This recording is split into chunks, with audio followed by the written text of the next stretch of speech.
time for another Nebraska Prep Zone report. We are sponsored today by MD West One, Nebraska's most advanced sports medicine, orthopedics, neurosurgery, and spine care, covering Greater Omaha for over 70 years.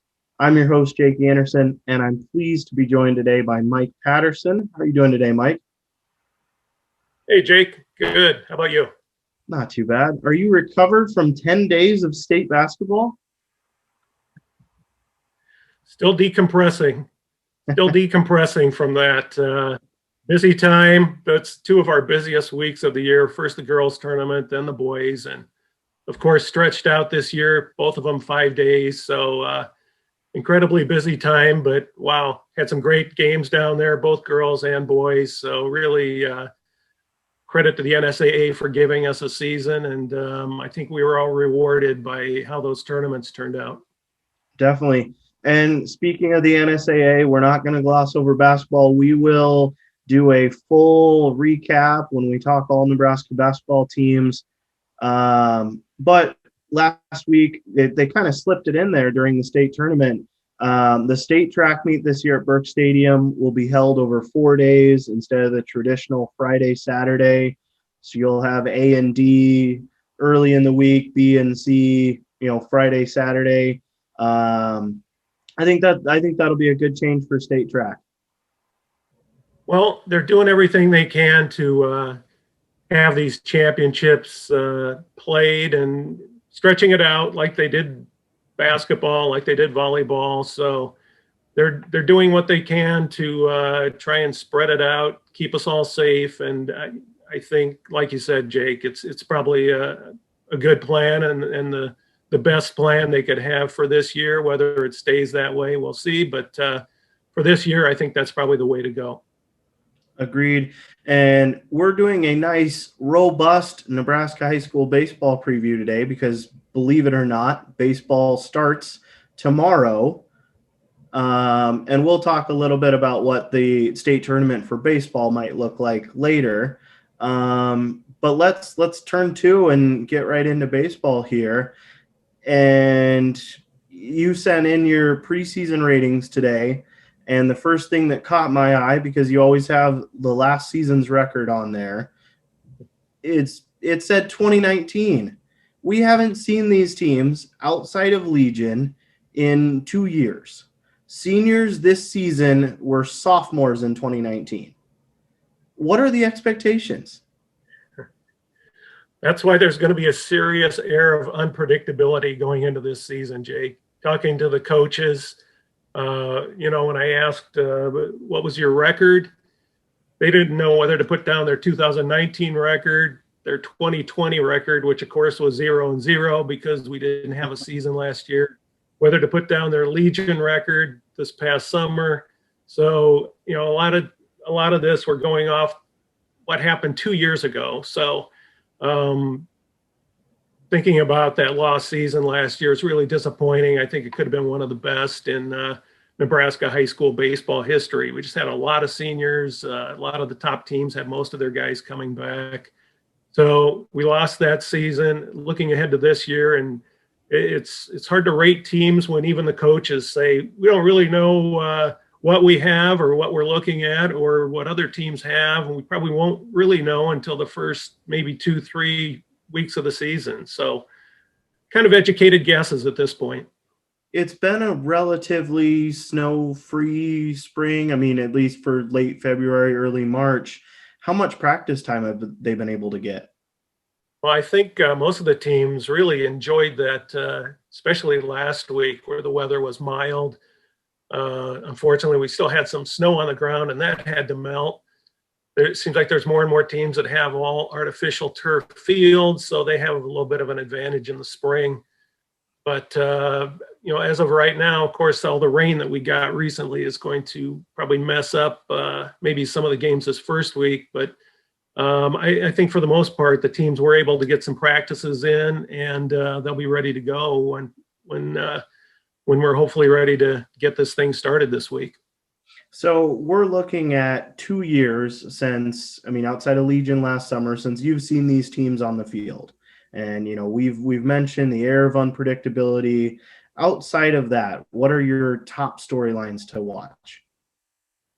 Well, I think one of them is, even though they're the defending champs from 2 years ago, Millard West always has one of the top teams, Jake, and I think they're probably going to be one of the top teams again this year. So I kind of want to see what the Wildcats do. Millard South has they lost a lot from the lost season last year, so I think the Patriots will be a team to watch. Prep, of course, will be good again this year. Certain players, you're kind of wondering how they're going to do. I think Elkhorn's going to be really good from the Class B ranks, and with Christo and a lot of players that they have coming back, and Cole Payton, great athlete at Westside, be playing for the Warriors. So there's a lot of different storylines just kind of touching on there, Jake. And like you said, and like we were talking about earlier, I think there's going to be a lot of good quality. It might take a little bit of time to get it to gel as having, again, the lost season. Everything's a little different this year, but really looking forward to a good baseball season. And one other thing that I think may have flown a little bit under the radar, speaking of the Warriors and Cole Payton, this will be the first official season for Westside without Bob Greco. Right. Yeah. Otis Seals, their coach, got some Legion games in last year. Otis had been an assistant at Westside. Steve Clark, another assistant at Westside, was kind of the interim guy.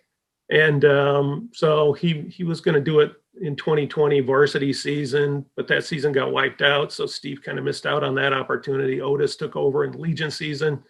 So yeah, new coach, definitely a Bob Greco disciple as far as being an assistant there. And I'm going to miss seeing Coach Greco out there. He's a good guy, and I'm sure he'll still come out to some games. He and I are both Royals fans, Jake. So a lot of times right after a game, I'd go to talk to him, and the first thing he'd want to say is, Alex Gordon isn't hitting too well right now, or yeah, those Royals have lost 4 in a row, and he'd want to talk about the Royals, which was okay by me. And we eventually got around to talking about the high school game, but yeah, just a real love for baseball. And Bob, one of our past coaches of the year, just a really good baseball guy. But yeah, kind of the new order at Westside for new coach Otis Seals. Definitely. And your top 10 you sent in this morning, real quick for people. And again, I think you'll give people. I think people will cut you a lot of slack if your ratings are wrong. I think they'll understand this year. I probably disagree with you, Jake. I don't. People don't really cut me too much slack on anything on the rating, so it's going to be what it is. But yeah, I hope they do cut me just a little bit of slack, because a lot of this, like I said, there's unpredictability, and even the coaches aren't exactly sure what to expect. So given that, it's just kind of educated guesses, and we'll see how these first ratings go, and things will sort out, I'm sure, as the season goes on. As the official team doctors for high school and college teams across Greater Omaha, MD West One Sports Med Doctors can get you back into the game stronger than ever. Meet the Sports Med team at mdwest1.com or call 402-390-4111. Yeah, to give people a sense of the top teams, as you mentioned, Millard West, you have number 1. Omaha Creighton Prep, you have number 2. Lincoln East, you have number 3. Bellevue West, number 4. And Elkhorn South, number 5. Lincoln East and Bellevue West ended your last ratings not ranked. So as you said, kind of a little bit of projection going on there. Let's pivot a little bit here. I mean, we've talked a few of the names here. Who are some of your players to watch that you're keeping an eye on this season and the average fan should be tracking how they're doing? Well, we mentioned a few of them already, Jake. Cole Payton at Westside, and Drew Christo at Elkhorn, and CJ Hood, pitcher at Norris. Some of these guys are Husker recruits. There's a kid named Sailors who plays for Ralston. He's a Creighton recruit. This kid from Norris, his name escapes me, but I think he committed to Florida State as a freshman. So there's a lot of seems like a lot of kids, and Will Bolt at Nebraska seems like he's really, since he took over, he's kind of targeting a lot of these Nebraska high school kids and trying to get them to stick around. In recent years, some of them have gone away. So I think Bolt has done a nice job of trying to keep those guys close to home. And, Coach Service at Creighton has always done a good job too. And Evan Porter at UNO also. So I think it's really spread out. There's several college recruits that are going to be playing this season. Like we said, we lost some of them from last year, but keeping it in the present, I think it's going to be another really good season. A lot of college, not just Division I, but going off to play, at the community college level or whatever, and then with the hopes of getting Division I scholarships after that. So just a lot of players in that boat. So something that really hasn't changed in recent years, and something to keep an eye on this year. Yeah, that Florida State commit who you mentioned, Cale Fountain, committed as an 8th grader to Florida State, 6'3", 185. Seminole, when he committed, Seminoles see him as a two-way player, could be a pitcher and corner infielder. So not your average freshman this season at Norris. No, and something fun to keep track of, to go watch this kid play and watch Norris play. And like I said, CJ Hood's going to Nebraska, one of their fine pitchers. But, you touched on some of the teams, Jake, and I wanted to mention Lincoln East for one. I think that they're really going to be strong this year. They're coached by former prep assistant Michael Lanick.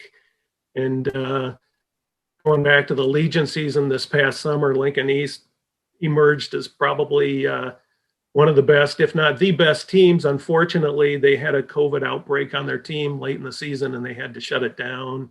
So Lincoln East is a team to watch, and Bellevue West was right there with them. They've got several players back. So I think the Thunderbirds are going to be pretty solid this year. And as you mentioned, some of these teams weren't ranked. So of course that goes back to our rankings from 2 years ago. So we've got a team in the ratings that was 6-18 2 years ago.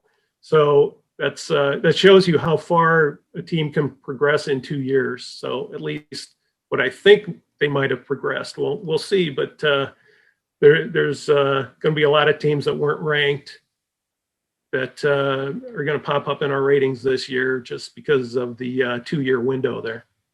Yeah, and talking about projecting teams who are going to be good this year, what will the state tournament look like? We've got that sparkly new UNO stadium available, Werner Park, Haymarket, but all of those venues have teams to schedule around. Do we know what the plan is? Right. I think they're kind of still working through that, and they're probably going on the dynamic of what they had in 2019 and what they hope to have in 2020, which was a split between Class A and Class B, one at one site, one at the other, one at Werner Park in Omaha, and one at Haymarket in Lincoln.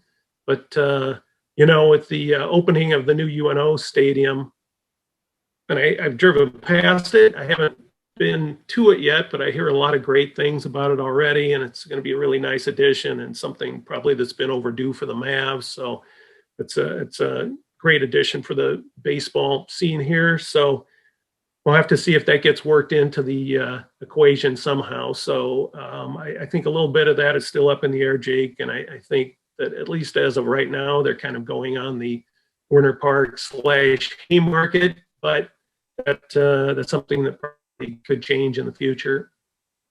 Definitely.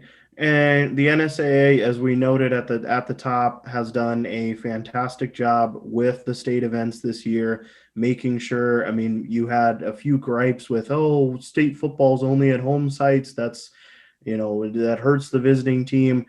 All the games got played. They've, managed around everything this year. And so they managed state track that set up a plan for that. I'm sure we'll see something for baseball and soccer soon. I won't ask you to open up the crystal ball and give me the state tournaments, who's going to be playing at Werner and Haymarket. But we'll keep an eye on your ratings throughout the season. It's opening weekend. What are you looking for this week? Well, I was hoping to maybe see a couple of these top teams playing each other.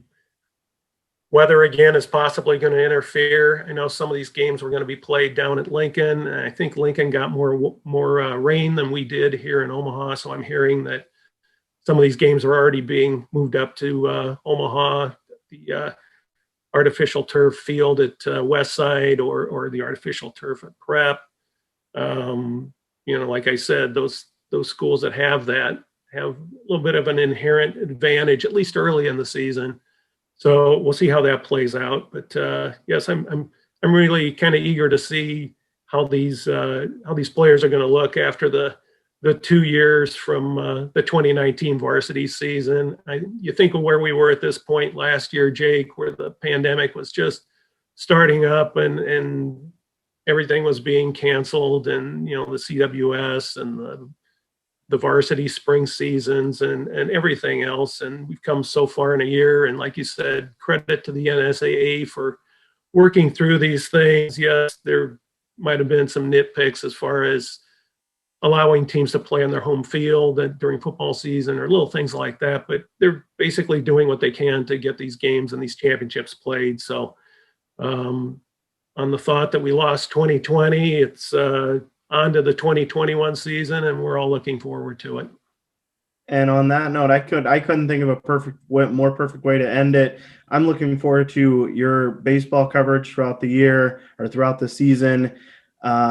People can follow you, keep track of the games that you're at mpattersonowh on Twitter. Check out your coverage on anyprepzone.com. Until next time, thanks for listening.